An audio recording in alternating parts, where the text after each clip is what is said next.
Assalamu alaikum wa rahmatullahi wa barakatuh. Alhamdulillahi rabbil alamin, wassalatu wassalamu ala nabiyyina Muhammad wa ala alihi wa sahbihi ajma'in. Paqja, mëshira dhe bekimet e Allahut qofshin me ju. Si gjithmonë, falenderimet tona janë për Allahun fuqiplot, ndërsa përshëndetjet tona janë për Zotrinë e njerëzimit, për vullin e profetëve, Muhamedin, familjen, shokët dhe gjithë ata që e ndjekin në rrugën e tij deri në amshim. Përmbajtja principeve fetare ka një rëndësi të veçantë. Principet përshkruajnë në rrugën e saktë që ne duhet ta përshkojmë për të arritur tek Allahu te bareke wa taala. Kjo për faktin se shpërfillja e këtyre principeve pastaj ndikon vetë pranimin ose jo të një vepre. Dhe këtë pavarësisht qëllimeve që mund të ketë njeriu. Pra, një vepër e cila është jashtë kornizave fetare, një vepër e cila kryhet jashtë kritereve dhe principeve fetare. Edhe nëse ka synimin e mirë, ajo mund të refuzohet. Ndonjëherë disa vepra mund të jenë të mira në thelb, por për shkak se teprohet me to në një ose formë tjetër, atëherë ato nga diç e lejuar, nga diç e preferuar, nga diç e mirë, shndrohen në diç të ndaluar ose të paktën të urryer. Për këtë arsye dietarët musliman janë munduar që fetarisë t'i kushtojnë një rëndësi të madhe në mënyrë që kultivimi i saj të bëhet në përputhje me këto rregulla, me këto principe, me këto kritere që janë vërtet të rëndësishme. Këshillën të cilën sot do t'ua prezantojmë është një rëndësie të veçantë. Është një rëndësie që askush prej nesh nuk duhet ta shpërfillë dhe ta anashkaloj. Ajo na vjen prej një dietare që është vlerësuar nga shumë dietarë si pothuajse i pakrahasueshëm me të. Na vjen nga Katade, Allahu e mëshiroft, i cili ka porositur dhe ka thënë kësaj: Iyakum wat-takalluf wat-tanattu wal-ghulu wal-ijaba bin-nafs tawadha'u lillah yarfa'ukumullah. Ruhuni dhe keni kujdes nga tekellufi, nga shtirja. Keni kujdes nga tanattu'i, nga teprimi, nga shtrëngimi i gjërave. Keni kujdes nga guluvi, nga teprimi në gjërat fetare, nga ekstremizmi. Keni kujdes nga vetpëlqimi dhe jeni modest, se Allahu i ngrit ata që janë modest. Pra, është kjo këshilla të cilën na e ka dhënë ky dietar i madh, Katade, Allahu e mëshiroft, dhe në cilën vërtet fshihen disa mësime që absolutisht secili prej nesh kemi nevojë për to.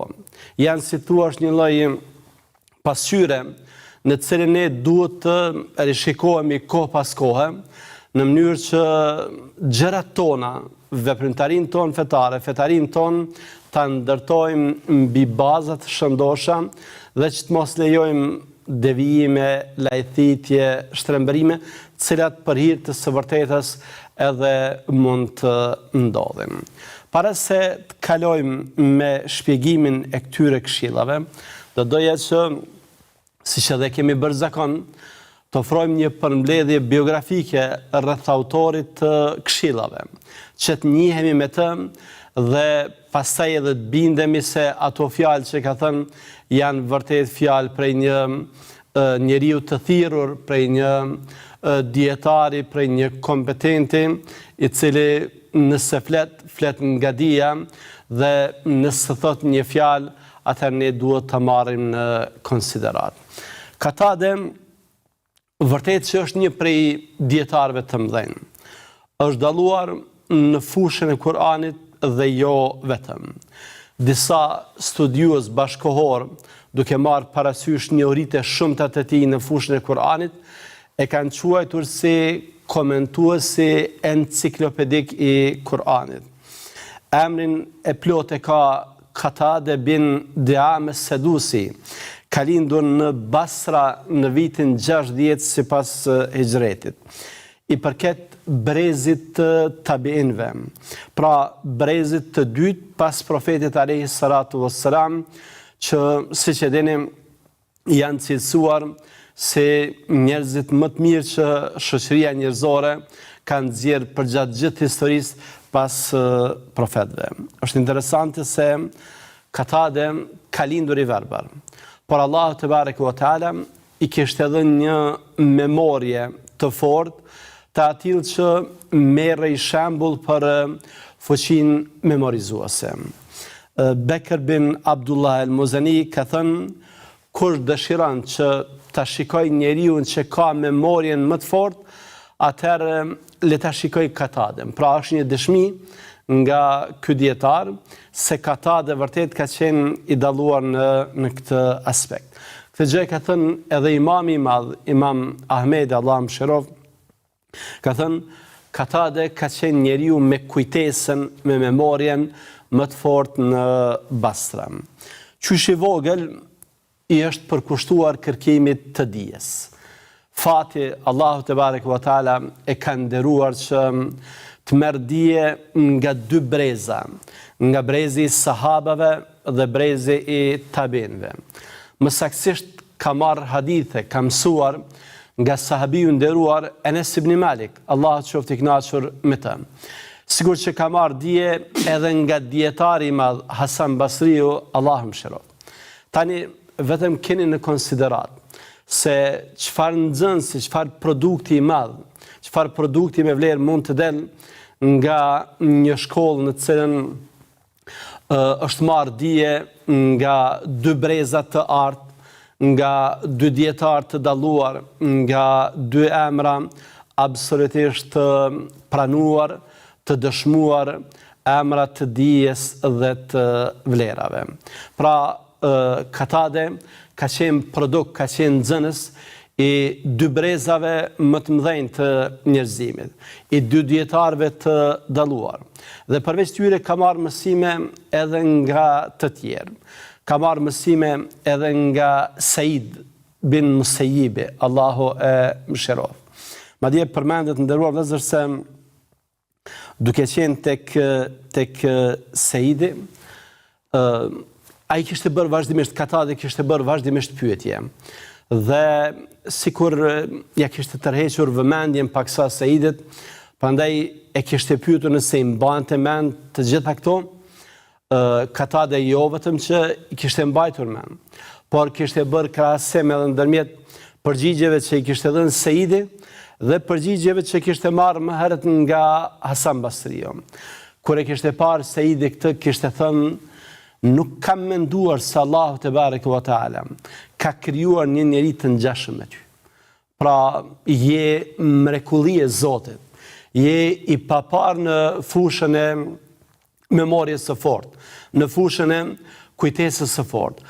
Prandaj nuk kam besuar se ka një njeri të ngjashëm me ty sa i përket kësaj çështje. Më pas Katade ka shkuar në Mekë, ku ka marrë mësime, e ka mësuar sahifen e një sahabiu të nderuar, Jabir bin Abdullahut, Allah qoftë i kënaqur me të dhe baban e tij, dhe aq shumë ishte i lidhur pas kësaj sahifeje saqë thoshte se atë e di më mirë përmendesh se që e di kaptinën bekare. Pra ishte një dietar që kishte mësuar shumë, që Allahu te bareke ve teala e kishte dalluar për kujtesën e fortë dhe që për shkak të dijes dhe vlerave kishte marrë vlerësime të larta të dietarëve. Imam Ahmedi ka thënë, duke vlerësuar personalitetin e tij, Katade ka qenë dietari i tefsirit dhe njësi dallimeve mes dietarëve. Duke folur për kujtesën e tij, ka thënë, vështirë se mund të gjesh dikë që mund të te i kaloj Kataden në aspektin e memorizimit. Ibn Hibani ka thënë, ai ka qenë njeriu që ose ndonjë njerëzit më ditur sa i përket Kur'anit dhe fikut. Dhe sigurisht se jo vetëm për to fusha, por dietarët e kanë vlerësuar edhe për gjuhën arabe, e kanë vlerësuar edhe për historinë e arabëve dhe siç ka konstatuar imami i madh, Imam Dhahabiu, i cili është autoritet në fushën e biografive dhe jo vetëm, ka thënë se Katade ka qenë një enë e mbushur plot e përplot me dije. Katade ka vazhduar kështu deri në vdekje. Ka vdekur goxha i ri, ka vdekur në moshën 56 ose 57 vjeçare, por dija e ka përjetësuar, e kanë përjetësuar edhe fjalët dhe urtësitë e tij të shumta që ka thënë, dhe ja ne sot jemi këtu me ju të nderuar vëllezër dhe të respektuara motra, që të marrim, të vjelim diç nga urtësitë e tij, të shkëpusim diç nga fjalët dhe urtësitë e tij, në mënyrë që edhe ne të bëhemi pjesë e mirësisë me të cilën Allahu te bareke ve teala e ka veçuar këtë burr të madh, këtë dietar të cilit i detyrohet një ummet i tërë. Kjo ishte me pak fjalë biografia e hoxhës son të madh e Katades, Allahu e mëshiroft. Tani do të vazhdojmë me shpjegimin e këshillave të tij. Do të flasim për domethënien dhe përmbajtjet që fshihen në to, në mënyrë që siç thamë fetarin ton të arrijmë të ndërtojmë sipas rregullave dhe principeve.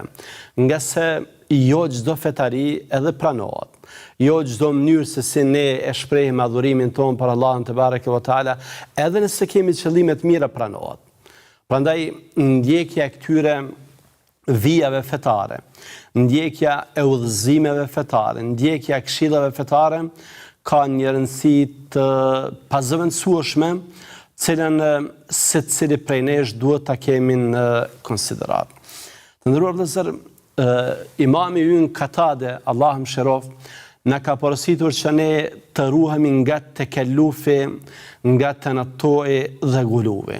Janë 3 nocione, 3 terme, 3 shprehje, cilat për kuptim, për domethënie, kanë çështjen e teprimit në aspektin fetar, çështjen e shtrëngimit të fesë, çështjen e ekstremizmit, pra janë nocione me kuptime të parafarta.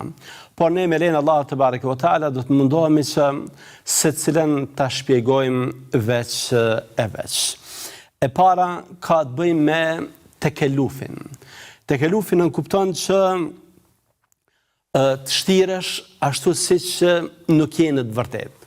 Pra të pretendosh sikur je dikushi që në fakt nuk je. Tekellufi nënkupton të ngarkosh veten me gjërat cilat nuk janë të nevojshme dhe nuk kërkohen prej teje. Tekellufi nënkupton që të ngarkosh veten për te i mundësive. Edhe në Kur'anin famadh, por edhe në hadithet e Muhamedit alayhi salatu wassalam, ne gjejmë tekste të cilat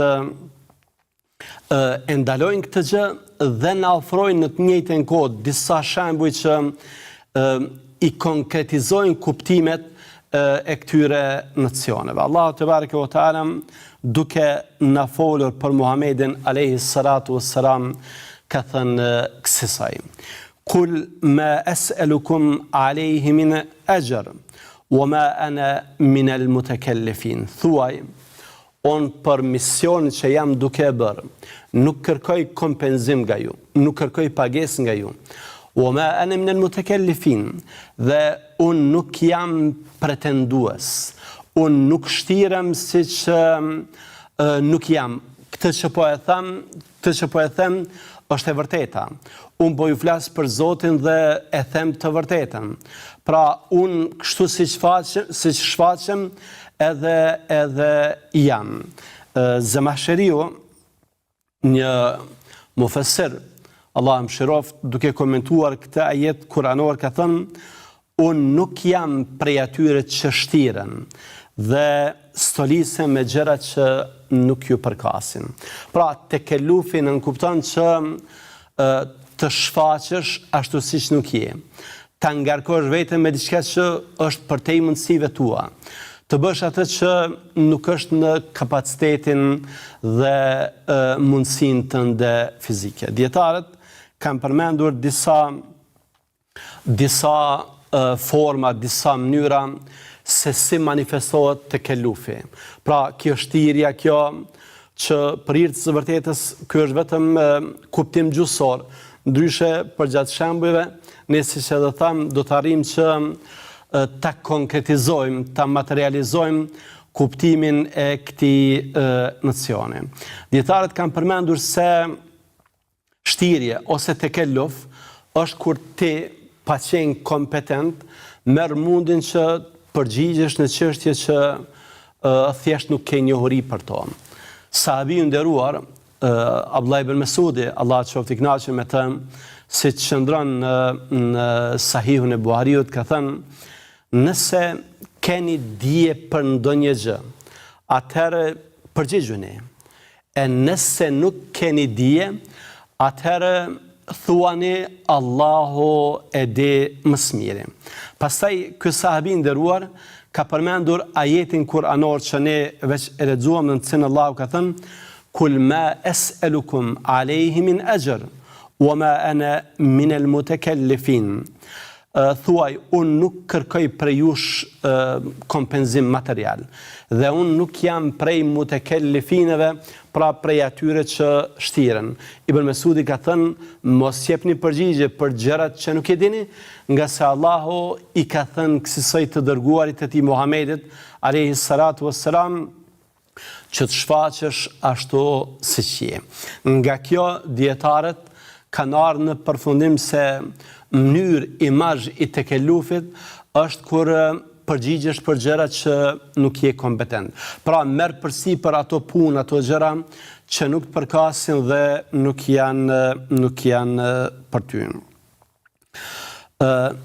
Tekellufi nënkupton që të bësh pyetje për gjëra që janë të panevojshme, për gjëra që nëse thellohesh së tepër me to, mund të shfaqet mungesa njohurive ose mund që të pasoj pastaj ndonjë normë juridike, siç edhe do të përmendim më vonë.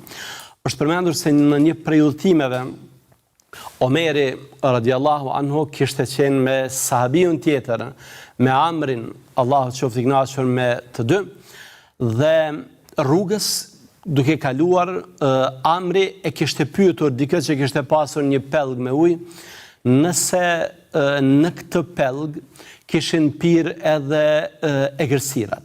Omeri radiallahu anhu kishte thënë që të mos i përgjigjej, nga se nuk ka pse të përgjigjet në këtë çështje. Dietarët kanë dhënë shpjegime të ndryshme sa i përket kësaj. Ajo që është shumë e rëndësishme pjesë e tekellufit është që ne të mos merremi me gjëra që janë të panevojshme.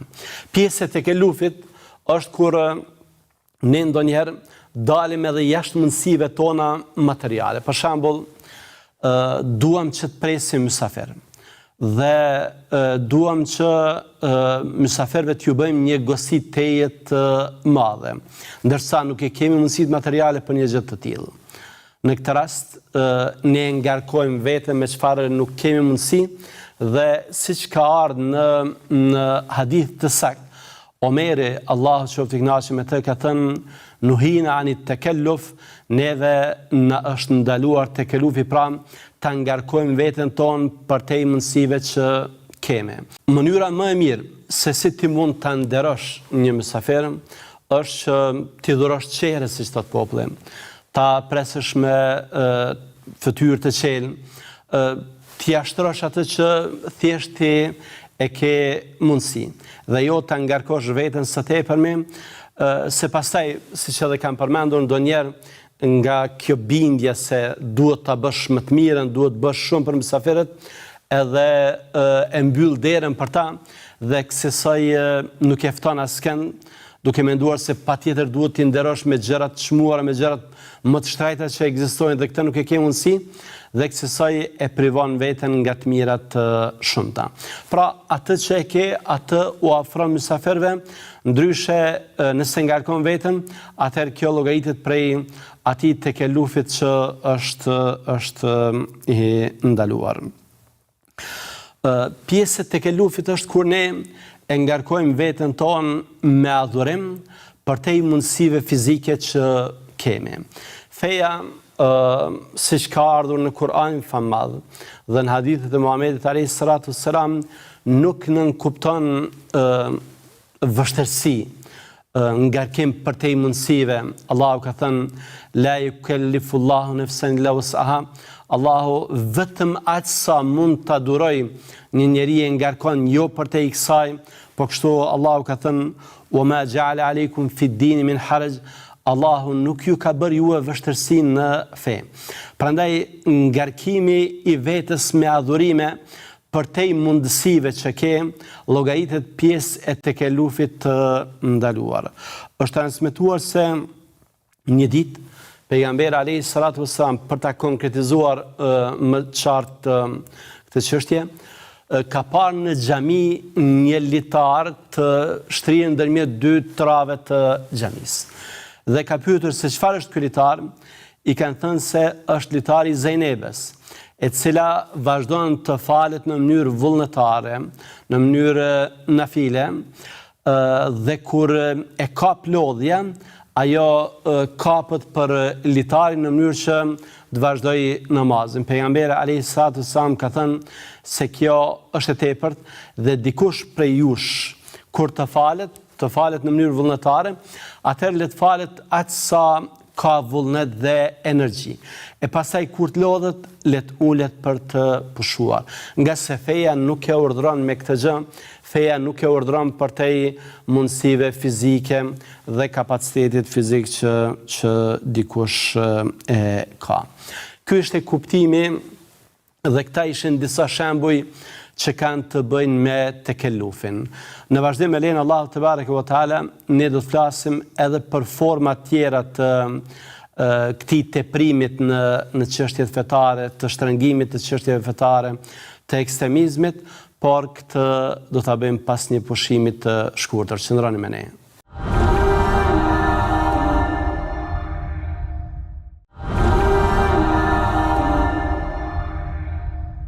Ja u kthyem sërish me lejen Allahu te bareke ve teala për të vazhduar me këshillat e dietarit ton, imamit të madh Katades, Allahu e mëshiroft. Në pjesën e parë folëm për biografinë e tij dhe për këshillën për të ruajtur nga tekellufi, nga shtirja, nga pretendimi, nga ngarkimi i vetës me gjërat që nuk mund t'i përballojmë. Tani do të flasim edhe për dy nocione tjera që, siç thamë edhe më parë, janë të përafërta në kuptim me këtë tekellufin. Imami Katadeja, Allah mëshiroft, ka thënë: o ruajuni nga tekellufi, o ruajuni nga tanattu. Tanattu nënkupton që të tejkalosh kufejt në fjalë dhe vepra. Të përdorësh nocione të paqarta, të përdorësh shprehje të atilla, qoftë në fjalor, qoftë në shkrim, që nuk kuptohen nga masat e rëndomta. Pra, të thuash diçka të tjerët e kanë vështirë që ta kuptojnë. Prej kësaj gjëje ka ndaluar Muhamedi alayhis salatu wassalam, nga se konsiderohet forme teprimit të urryer. Ka thënë 3 herë: halaka al-mutanatti'un. Janë shkatruar ata që e teprojnë në shtrëngim. Janë shkatruar ata që e teprojnë në shtrëngim. Janë shkatruar ata që e teprojnë në shtrëngim. Pra, e ka përsëritur këtë gjë 3 herë për të na bërë me dije se vërtet ky gest ose ky tipar, se kjo cilësi është e urryer dhe si besimtar ne duhet të largohemi prej saj. Kjo formë e teprimit në fjalë, në shkrim, në vepra, sikur në rastin e parë, ka shembuj se si konkretizohet. Dhe për hir të së vërtetës, ndonjëherë shembujt janë shumë të ngjashëm me tekellufin, nga se edhe, siç e tham tash sa herë, janë shumë të përafërta me njëra tjetrën në domethënie. Është thënë se prej shembujve të tanattu'it, prej teprimit, prej shtrëngimit në çështjet fetare, është kur ne bëjmë adhurime që nuk janë fare të lehtësuara. Pra, bëjmë në emër të adhurimit atë që nuk është prej adhurimit. Është transmetuar një hadith që njihet si hadithi i Ebu Israilit, dhe në cilin qëndron se pejgamberi alayhis salatu wassalam e kishte parë këtë njeri, i cili ishte duke qëndruar në diell, ishte duke qëndruar në këmbë, nuk fliste me askën dhe ishte agjërueshëm. Tha pejgamberi alayhis salatu wassalam, çfarë është puna me këtë njeri? Tha, ja Rasulullah, ky ka vendosur që në emër të adhurimit të veproj kësaj. Të gjitha këto veprime me përjashtim të agjërimit ishin jashtë vendit të tyre, ose, siç përmendëm edhe më parë, jashtë atyre kornizave fetare. Prandaj pejgamberi alayhis salatu wassalam i tha që urdhërojeni të hyj në hije, le të mos qëndrojnë në diell nga se nuk ka arsyetim. E dyta, të ulet nga se nuk është në namaz që të falet, prandaj përderisa nuk është në namaz, qëndrimi në këmbë nuk i llogaritet ibadet. E treta, që të flet nga se përderisa nuk është në namaz, atëherë heshtja nuk ka nuk është adhurim. Dhe e katërta, duke qenë se agjërimi ishte në vendin e vet, tha, le të vazhdoj me agjërim. Pra, i vetmi adhurim që ishte në kuadër të atyre suazave të pranuara ishte agjërimi. Andaj le të vazhdoj me agjërim dhe gjitha ato adhurime tjera, ato veprimet, të thënë më mirë, që i bënte në emër të adhurimit, të largohej prej tyre nga se ato nuk i pranohen si adhurim. Çështje tjetër se si manifestohet tanattu'i ose shtrëngimi në çështjet fetare është kur largohet prej atyre çështjeve që janë të lehtësuara fetarisht në emër të kinseshtimit të adhurimit. Allahu te bareke ve teala ka përmendur në Kur'anin fammadh dhe i dërguari i tij Muhamedi alayhis salatu wassalam në hadithet e tij kanë përmendur shembullin e murgërisë. Murgëria është largimi nga martesa. Si vepër është bërë në të kaluarën me qëllim adhurimi. Dhe Allahu te bareke ve teala ka thënë wa rahbaniyatan ibtadauha, e kanë shpikur murgërinë, ne nuk ua kemi obliguar. Zoti nuk ka kërkuar për njerëzimit që qoftë edhe me pretekst të adhurimit të largohen nga martesa. Muhamedi alayhis salatu wassalam ka treguar se në Islam nuk ka murgëri. Prandaj ata që e bëjnë një veprim të tillë, edhe nëse kanë për qëllim që t'i përkushtohen plotësisht Zotit, kanë gabuar nga se e kanë adhuruar Zotin me diçka që ai nuk e kërkon prej tyre. Kanë bërë një veprim që Zoti madje edhe e ka ndaluar. Murgëria është e ndaluar. Çështje tjetër është kur ne e teprojmë me lëvdata në fjalë ndaj njerëzve. Për shembull, e kemi përmendur edhe në takimet tona, qoftë në kuadër të kësaj serie, qoftë në takime tjera, feja kërkon prej nesh që edhe në raport madje me dashurin e Allahut te bareke ve teala, me Muhamedit alayhis salatu wassalam, të mos e teprojmë me lëvdata. Ne nuk mund ta lëvdojmë atë më mirë se sa që ka lëvduar Allahu te bareke ve teala. Prandaj Muhamedi alayhis salatu wassalam ka thënë mos më glorifikoni, la tutruni kama atratin nasara Isa ibn Maryam. Mos më glorifikoni ashtu siç të krishterët kanë vepruar me Isain alayhis salam. Unë jam rob i Zotit, prandaj thuani robi dhe i dërguari i Allahut. Pra, lëvdata më e madhe që ne mund ta bëjmë për Muhamedit alayhis salam është të themi se është robi dhe i dërguari i Allahut te bareke ve teala. Teprimi me lëvdata, edhe nëse është në emër të dashurisë, mund të kalojë në mëkat, siç edhe me lejen e Allahut te bareke ve teala ne do të shohim pak më vonë. Formë tjetër e tanattuit ose shtrëngimit në fe ose të i kalimit të normave, sa i përket shprehjes, sa i përket veprimeve, është kur ne shpërfillim gjërat që janë të lehtësuara në aspektin fetar dhe hulumtojmë për gjërat që mbase ne mund të jemi shkak që ato të lidsohen dhe pastaj të ngarkohemi pa qenë nevoja. Sa bukur e ka përshkruar Muhamedi alayhis salatu wassalam këtë kur ka thënë: Inna Allah Ta'ala farada faraida fala tudayyi'uha. Vërtet Allahu i lartësuar ka obliguar farze, prandaj kryeni ato. Wa hadda hududan fala ta'taduha. Ka dhënë kufej, prandaj mos i tejkaloni kufejt, mos i shkeni kufejt. Wa harrama ashya'a fala tantahikuha. Allahu ka ndaluar disa gjëra që ju nuk duhet të shkelni ato. Wa sakata an ashya'a rahmatan lakum ghayra nisyan fala tabhathu anha. Allahu ka heshtur ndaj disa gjërave, jo nga harresa, por nga mëshira me ju. Prandaj mos u merrni me to, mos hulumtoni rreth tyre. Pra, mjaftoni me këto farze që Zoti u ka kumtuar në Kur'an dhe i dërguari i tij u ka përcjell me fjalët e tij. Mos i shkelni, mos i tejkaloni këta kufej që i keni në Kur'an dhe Sunnet.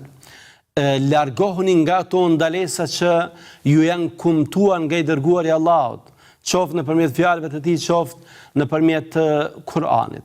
E për gjëra tjera mos hulumtoni shumë, nga se Allahu ka heshtur ndaj disa gjërave në shenjë rahmeti dhe mëshire me ne, jo se Zoti i ka harruar ato.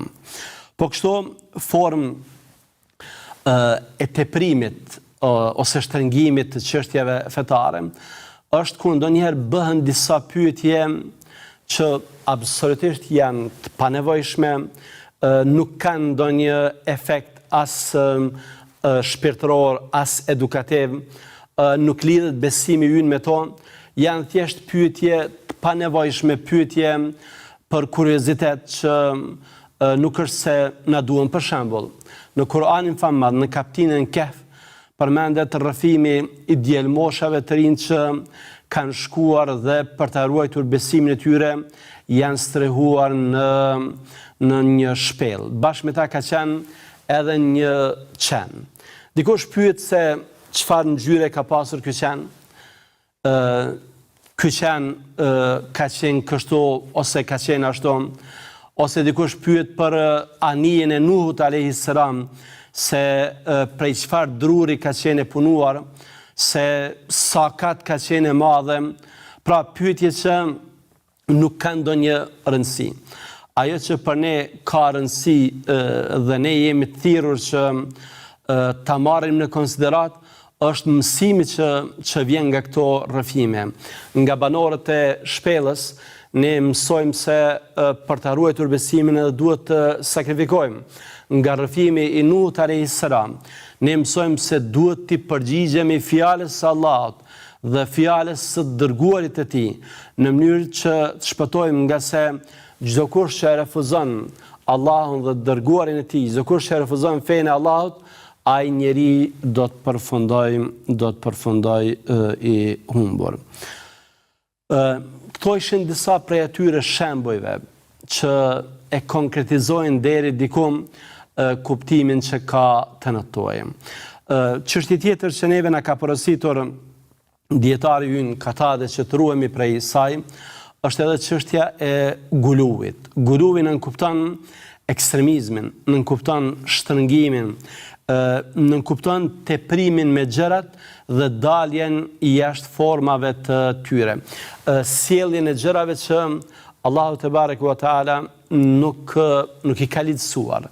Allahu në Kur'an i është drejtuar i tharëve të librit për t'u tërhequr veten se ajo që ata kanë vepruar është diçka që ai nuk e ka urdhëruar. Ka thënë Allahu: "Ya ahlal kitab, la taghlu fi dinikum, wa la taqulu ala Allahi illa al-haq." O ju i tharë të librit, o ju të krishterë dhe hebrejnë, mos te i kaloni kufit në fenë tuaj dhe mos thoni për Allahun përveç të vërtetës. Pra ato konceptet për 23 zota, ato konceptet për Zotin siç është i përshkruar në librat e hebrejve, janë të gabuara, janë diçka as Allahu nuk e ka thënë dhe as dërguarit e tij, as Musai dhe as Isai alayhimus salam nuk e kanë predikuar. Prandaj është thuash për Allahun diçka pa vërtet, diçka Allahu nuk e ka thënë. Është teprim, është diçka që Allahu te bareke ve teala nuk e ka thënë dhe rrjedhimisht është e ndaluar. Muhamedi alayhi salatu wasalam na ka treguar se shtrëngimi i gjërave, ekstremizmi, guluvi, ka qenë prej shkaqeve që popujt para nesh janë shkatruar. Ka thënë: "Iyakum wal ghuluwa fi din, fa inma ahlaka man kana qablakum al ghuluwa fi din." O ruhuni dhe keni kujdes nga ekstremizmi në fe, sepse ata që ishin para jush u shkatruan pikërisht për shkak të ekstremizmit në fe. Pra mjaftoni me atë që Allahu ju ka thënë. Mjaftoni me këshillat e të dërguarit të Allahut te bareke ve teala. Ajo do ta dini më mirë fenë se sa Allahu? Ajo do ta predikoni më mirë fenë se sa Muhamedi alayhi salatu wasalam? Prandaj mjaftoni me Kur'anin dhe Sunetin, sepse çdo dalje jashtë tyre është lajthitje, është devijim, edhe nëse bëhet me qëllim të mirë. Nga se shtrëngimi në fe, ekstremizmi, teprimi, sjellin forma të çoroditura të adhurimit, të cilat feja i refuzon a priori. Ebu Hurajre, Allahu e mëshiroft, përmend një hadith në cilën Muhamedi alayhi salatu wasalam na tregon se ekstremizmi, guluvi, shtrëngimi, teprimi në çështjet fetare në të vërtet bie ndesh me vetë konceptin e Islamit, që është fe e lehtësimit. Ka thënë pejgamberi alayhi salatu wasalam: "Inna ad-dina yusr." Feja vërtet është e lehtë. "Walan yushadda ad-dina ahadun illa ghalaba." Dhe nuk ka njeri i cili do ta mbingarkon veten e tij në çështjen e fesë, e që feja nuk do ta mund atë. Pra, mjaftoni me atë që Allahu u ka lidhsuar. Mjaftoni me atë që Muhamedi ju ka mësuar, sepse shpëtimi i vërtet, manifestimi i vërtet i fetarisë ndodh vetëm kur është brenda këtyre dy rrugëve, brenda Kur'anit dhe Sunet. Çdo dalje jashtë tyre nënkupton lajthitje, nënkupton devijim, nënkupton shtrembrim, nënkupton fetari të refuzuar. Dietarët kanë përmendur disa forma dhe ne veç aluduam më parë, për shembull kur shfaqet dashurie e tepërt ndaj profetëve. Isa alayhis salam është hyjnizuar për shkak të lëvdatave të pavenda, të cilat është hyjnizuar nga krishterët, është gabuar plotësisht me këtë koncept dhe shkak kanë qenë lëvdatat e tepërta. Po kështu kur lëvdatat, kur thuren fjalë miradije për evlijat të ndryshëm, për njerëz të ndryshëm, atëherë këto çojnë jo vetëm në shëntrim të tyre, por çojnë pastaj edhe në forma që janë edhe idhujtari, për shembull në adhurimin e varrezave, në ndërtimin e e teqeve, në adhurimin e vdekurve, në kërkimin e ndihmës prej tyre. Pra, edhe pse qëllimi në fillim ka qenë i mirë, ka qenë një dashuri, por është tepruar me të dhe pastaj ka përfunduar, ka rezultuar me këto forma të gabuara të fetarisë. Po kështu, teprimi ose ekstremizmi ose guluvi ndonjëherë sjell forma të adhurimit, të cilat janë të refuzuara. Ne përmendëm disa, po i përsëritim këtu që të sjellim sa më shumë prova dhe argumente dhe që gjërat jenë edhe më të qarta. Një ditë në shtëpitë e pejgamberit alayhis salatu wassalam kanë ardhur disa njerëz dhe kanë pyetur rreth adhurimit Muhamedit alayhis salatu wassalam dhe kur janë njoftuar me të, atëherë kanë dashur që të bëjnë diç, kanë marrë disa vendime për veten e tyre që kanë qenë plotësisht në shpërputhje me fenë.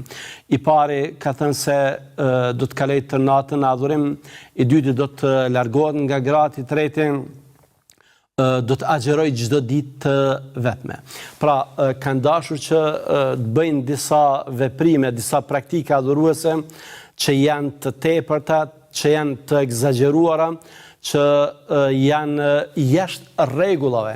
Prandaj ka ardhur Muhamedi alayhis salam dhe kur është njoftuar për këto fjalë që ata i kanë thënë, e ka thënë një hadith nderuar vëllezër, i cili është çelësi i këtij problemi, çelësi i kësaj problematike. Ka thënë inni la akhshakum lillah wa atqakum la. Vënere. Unë jam njeriu që në mesin tuaj më së shumti ja kam frikën Allahut dhe më së shumti i përmbahem fesë të tij, por unë nuk veproj kësaj. Pra, veprimi sikur to tri praktikat që ne ndëgjuam, është i jashtë praktikës së Muhamedit alayhis salatu wassalam, jashtë praktikës së atij që një më së miri Allah, jashtë praktikës së atij që ja ka frikën më së shumti Allahut te barekuhu ve teala. Prandaj mbi bazën e çkaje je duke dalë që ti bësh to veprime. Nëse i dërguari i Allahut e ka njohur Allahun më mirë se ti dhe nuk ka dyshim. Nëse i dërguari i Allahut ka qenë më i devotshëm se ti dhe nuk ka dyshim dhe nuk i ka bërë të gjëra, atëherë kush jemi unë dhe ti që dalim me forma që në një farë mënyre sikur tingëllojnë se janë më shumë se sa ajo që e ka bërë Muhamedi alayhis salatu wassalam, jo nderuar vëllezër. Ajo që deli jashtë asaj që e ka bërë Muhamedi alayhis salatu wassalam është lajthitje, nuk është adhurim, është devijim, nuk është udhëzim, është shdhurje, nuk është fetari. Prandaj ne kemi nevojë që të përmbahemi fjalës së Allahut dhe fjalës së dërguarit të tij në mënyrë që ne thjesht të jemi të udhëzuar dhe të jemi në rrugën e drejtë. Çështje tjetër që Katade ka përmendur ka të bëjë me vetpëlqimin. Vetpëlqimi është një prej atyre fenomeneve shpirtërore të rrezikshme që njeriu në vërtet e bën ta shkput lidhjen me Allahun te bareke ve teala. Sikur harron se për ato të mirat që ka, për ato vepra të mira që ka bërë, ai duhet ta falenderojë Allahun, ai detyrohet Allahut te bareke ve teala, ndërsa njeriu ja atribuon vetes së tij këto gjëra. Allahu ka thënë: "Ya ayyuhan nas, udhkuru ni'matallahi alaykum." Hel min khaliqin gajrullahi yarzukukum. O ju njerëz, kujtoni të mirat e Allahut ndaj jush. A ka dikush tjetër pos Allahut që ju furnizon ju? A ka të mirë që ju e keni prej dikujt tjetër pos prej Allahut te barekuhu ve teala? Kjo tokë, kjo gjësi dhe çdo gjë që gjendet brenda tyre është pronë vetëm Allahut te barekuhu ve teala.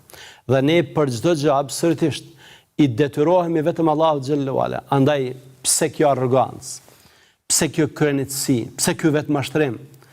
Kjo gjë, nderuar vëllezër, është e rrezikshme dhe Allahu te barekuhu ve teala në Kur'anin famadh u ka kujtuar muslimanëve se largimi i mbështetjes nga Allahu te barekuhu ve teala në fakt mund të çojë në dështim dhe se mbështetja në shkaqet ose gjërat fizike, në elementet fizike, duke shpërfillur ato shpirtërore, mund të shojnë në dështim, ka thënë Allahum, laqad nassarakumullahu fi mawatin kathira wa yawma hunain idh a'jabatkum kathratukum falam tughni ankum shay'a.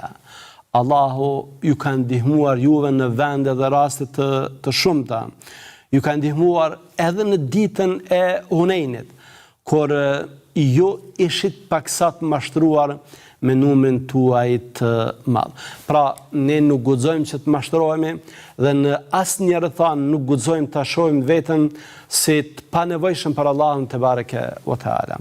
Ndryshe, ajo mund të përfundoj, kjo bindje mund të përfundoj me mendjemasi, me arrogancë, me kryenësi dhe pasojat pasaj mund të jenë të mëdha. Ka forma dhe mënyra të ndryshme se si shfaqet kjo, por do doja që përmend diç për neve fetarët, që ndonjëherë mbas edhe gabojmë pa e ditur rrezikun e saj. Ndonjëherë ne flasim për fenomenet negative, për gjërat negative, dhe i themi në një kontekst sikur e tërë bota është prishur përveç neve. Muhamedi alayhi salatu wassalam ka thënë: "Idha sami'tumur rajula yaqulu halaka an-nas fa huwa ahlakuhum." Nëse ndëgjoni për një njeri i cili thotë se janë prishur njerëzit, janë shkatëruar njerëzit, dijeni se ai është më i prishuri. Ai është më i shkatëruar. Kanë thënë dietarët, ky është njeriu që e paraqet veten si esnaf, që e paraqet veten si fetar, që thotë se unë jam në rrugën e drejtë ndërsa të gjithë janë të devijuar. Unë po e mbaj rrugën e Zotit ndërsa tjerët janë në dalalet, tjerët kanë humbur, kanë lajthitur, pra sikur e shfaqson veten e tij, sikur e ngrit veten në shkallë të larta, duke mos e ditur se cili është fundi i tij. Dhe këshilla e fundit që e ka dhënë Katade ka të bëjë me modestinë që natyrshëm rrjedh se këshill edhe pas përmendjes së kësaj këshille që ne e shpjeguam më parë.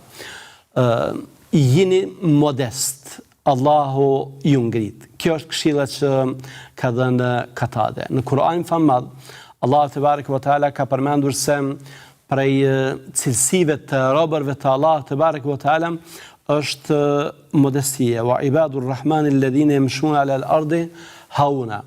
Robërit e Allahut janë ata që kur ecin në tokë, ecin të qetë, modest, jo me ndjemdhënë.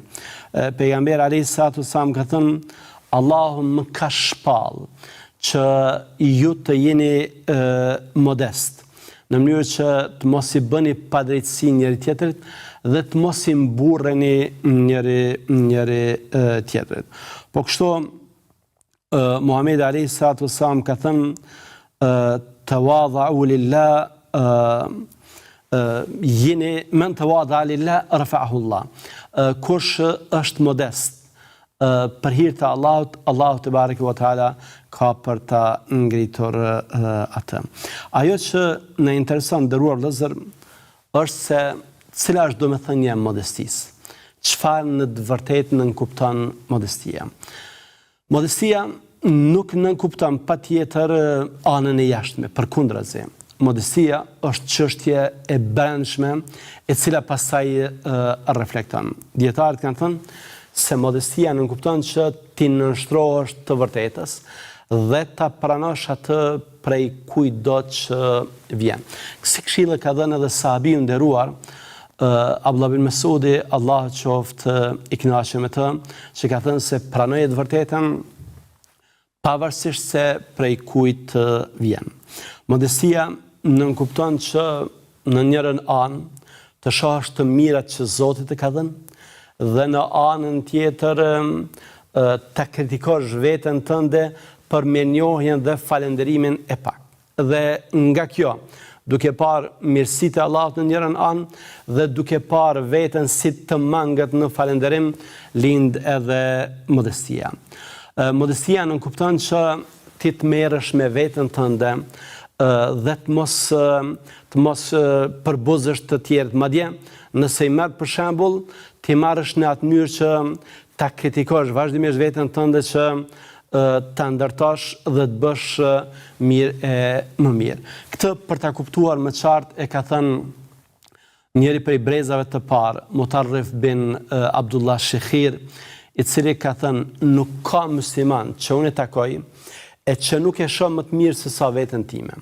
Nëse është më i vjetër se unë, them ky njeri ka pasur rastin dhe mundësinë që të adhuroj Allahun para meje dhe më shumë se sa unë. Prandaj është më i mirë se unë.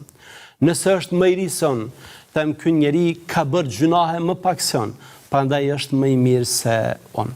Pra nuk është shkatërim i vetvetes, nuk është nënvlerësim negativ i vetvetes, është kritik ndërtuese, kritik konstruktive, e cila e bën besimtarin që të mos mashtërohet, që të bëj shumë e më shumë për Allahun te bareke wa taala.